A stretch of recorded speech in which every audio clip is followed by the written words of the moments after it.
Bismillahirrahmanirrahim. Assalamualaikum warahmatullahi wabarakatuh. Wilujeng sumping dulur-dulur di channel Kang Asep Sunardi. Baik Bapak Ibu dimanapun berada, semoga kita dalam keadaan sehat walafiat. Amin ya Allah ya Robbal Alamin. Pada video kali ini saya akan membahas tentang cara melakukan lapor SPT perpajakan untuk guru PNS yang ada di sekolah ya, yang statusnya sebagai PNS, di halaman djponline.pajak.go.id. Silahkan simak video ini sampai selesai.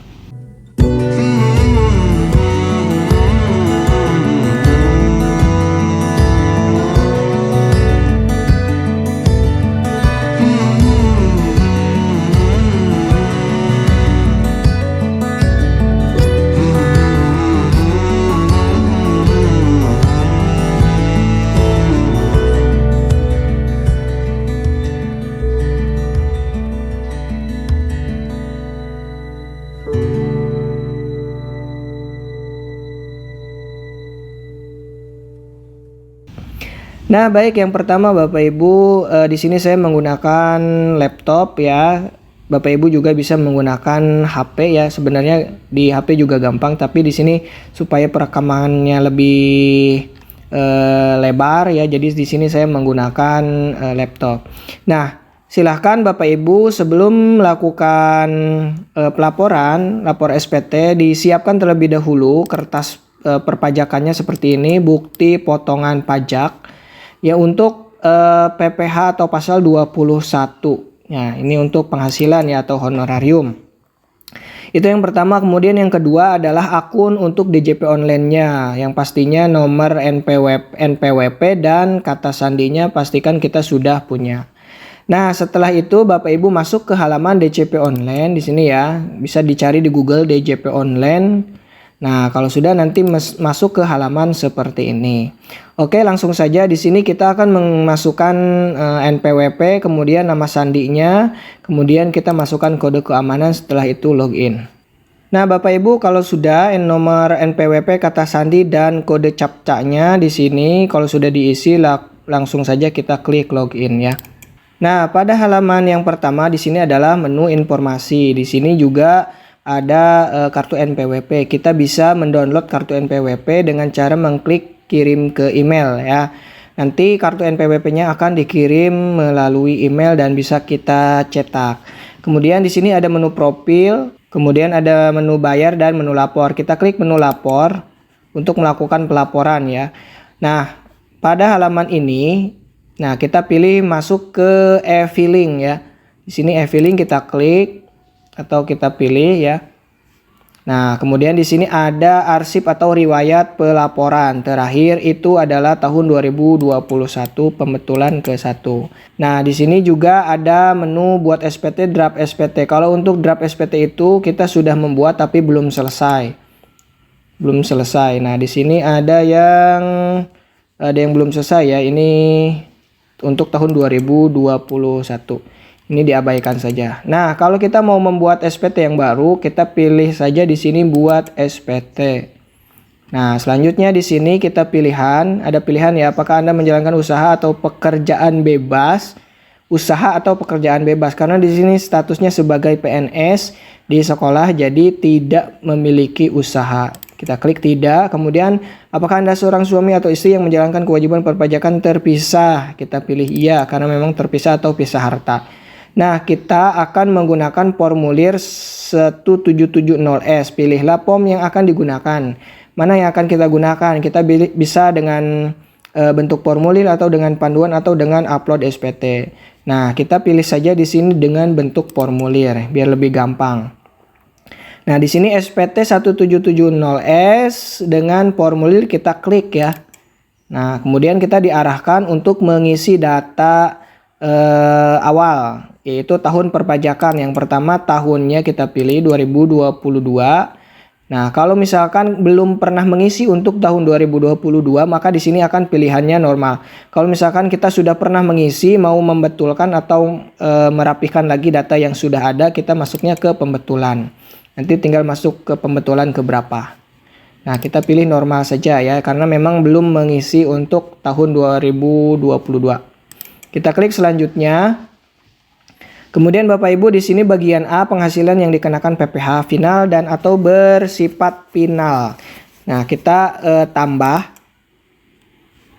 Nah, di sini kita pilih sumber atau jenis penghasilannya karena PNS itu dari honorarium ya. Honorarium atas beban APBD atau APBN. Kita pilih di sini. Nah, kemudian kita pilih DPP atau penghasilan bruto. Penghasilan bruto itu kita ngambil dari sini ya. Nah, ini adalah bukti potongan pajaknya. Nah, di sini ada tulisan 11 jumlah penghasilan bruto. Nah, ini ya. Penghasilan brutonya yaitu 63654994. Kita masukkan. Kita input. Maaf. Nah, ini kita coba sebelah-sebelah saja ya. Sip, 63654. 63654,994. Ini untuk penghasilan brutonya. Kemudian untuk PPh terhutang kita lihat di bawah di sini.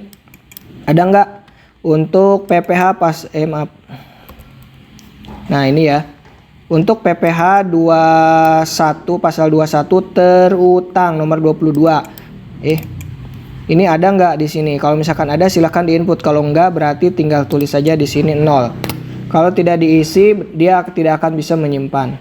Nah, tulis saja 0 ya. Kalau misalkan memang di sini tidak ada untuk PPh terhutangnya. Kita klik simpan.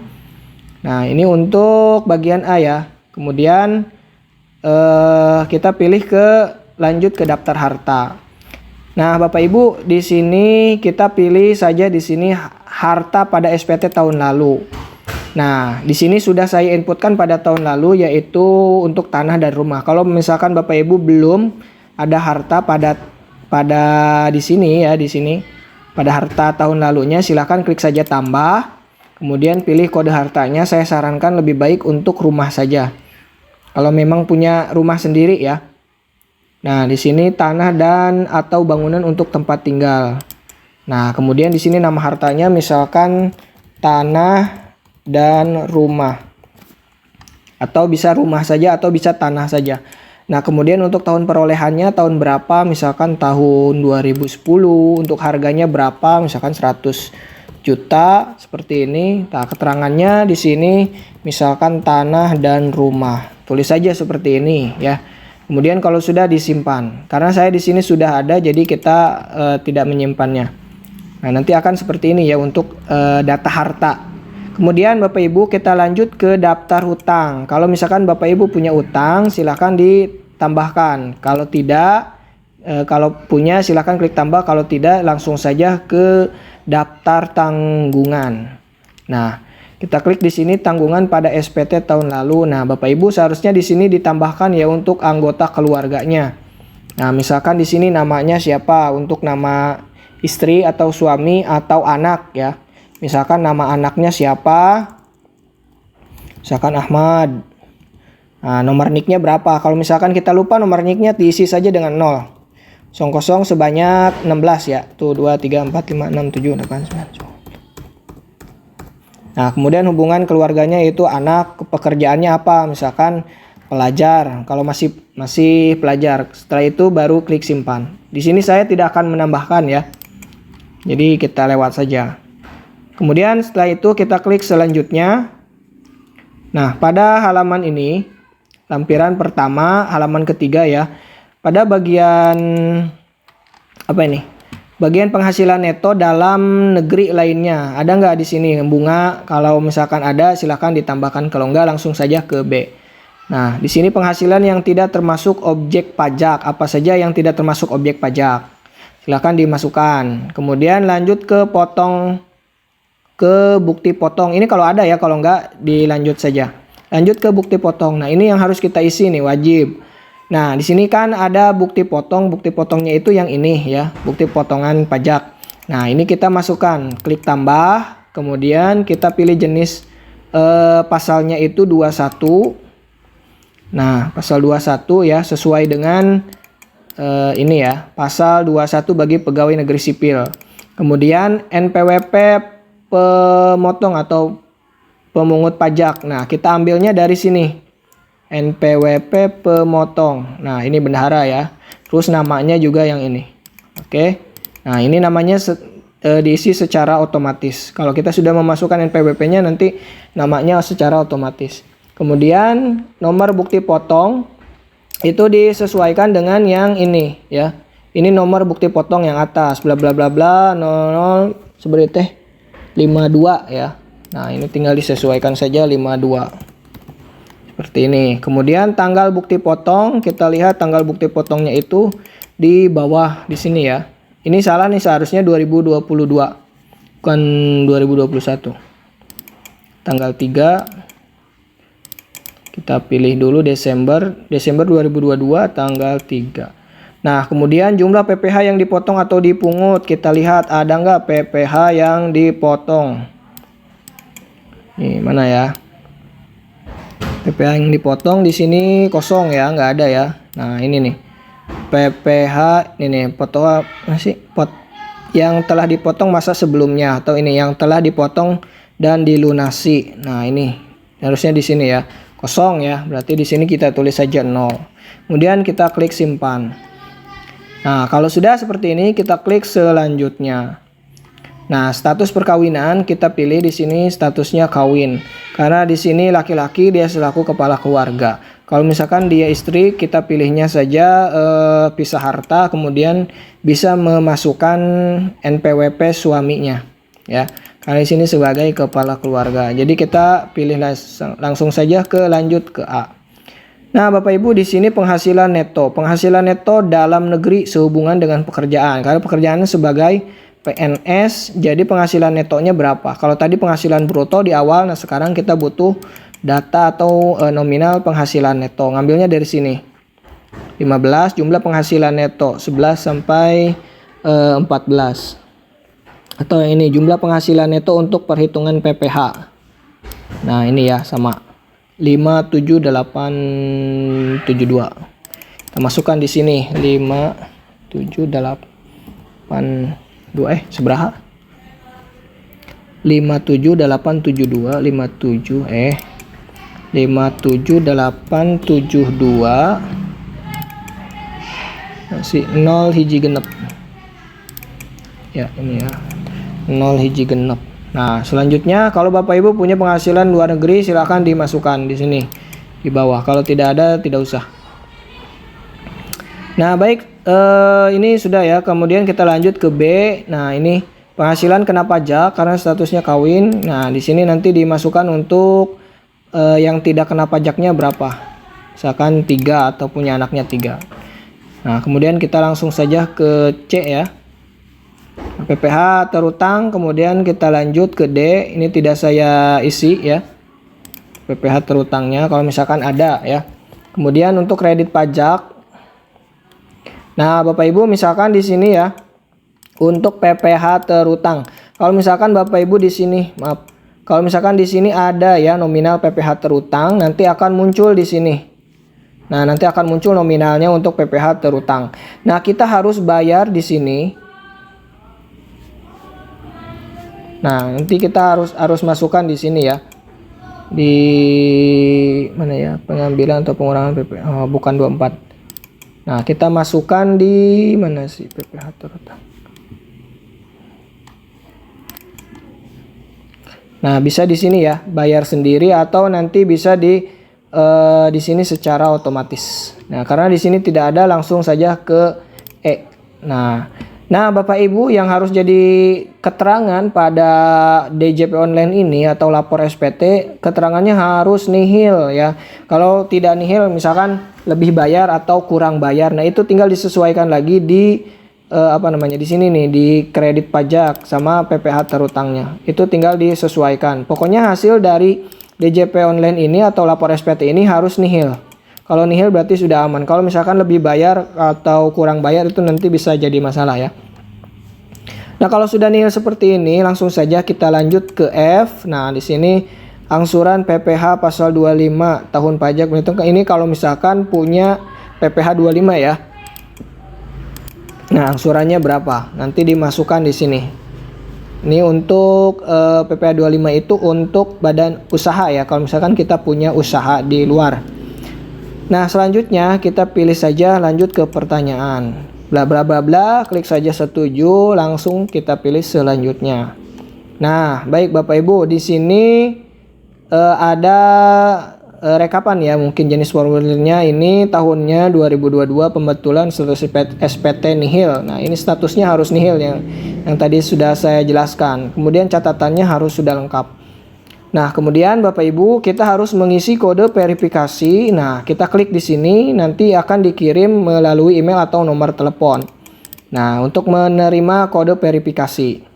Jadi kita harus login ke email ya. Nah, bagaimana kita tahu emailnya? Kita klik dulu di sini ya. Nah, di sini ada nomor telepon di bawah dan di atas ada email. Tinggal kita mau memilih yang mana, kita mau kirim kode verifikasinya melalui email atau melalui SMS. Saya biasanya menggunakan email saja ya, karena kalau SMS itu menggunakan pulsa ya. Nah, kita pilih melalui email, kemudian kita klik OK. Token telah dikirim ke email Anda, kita klik ya. Sebelum kita memasukkan token, kita buka terlebih dahulu untuk emailnya ya. Nah, Bapak Ibu, untuk mengetahui kode verifikasi itu kita buka ke halaman Gmail-nya ya. Kalau misalkan emailnya sudah terhubung dengan HP, kita bisa melihat emailnya di HP. Kalau misalkan mau lebih gampang, tadi yang saya sarankan menggunakan nomor HP saja. Nah, oke, baik Bapak Ibu, di sini sudah ada email masuk Epilink. Nah, di sini ada kode verifikasi. Kode verifikasi Anda adalah bla bla bla. Ini ya, kita double klik saja, kemudian kita copy. Kemudian kita masuk lagi ke SPT, kemudian di sini kita paste di kolom ini, masukkan kode verifikasi. Setelah itu kita kirim SPT.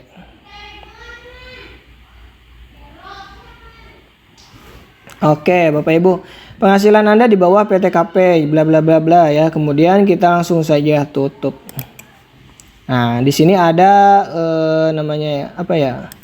Respon ya. Kita pilih saja puas.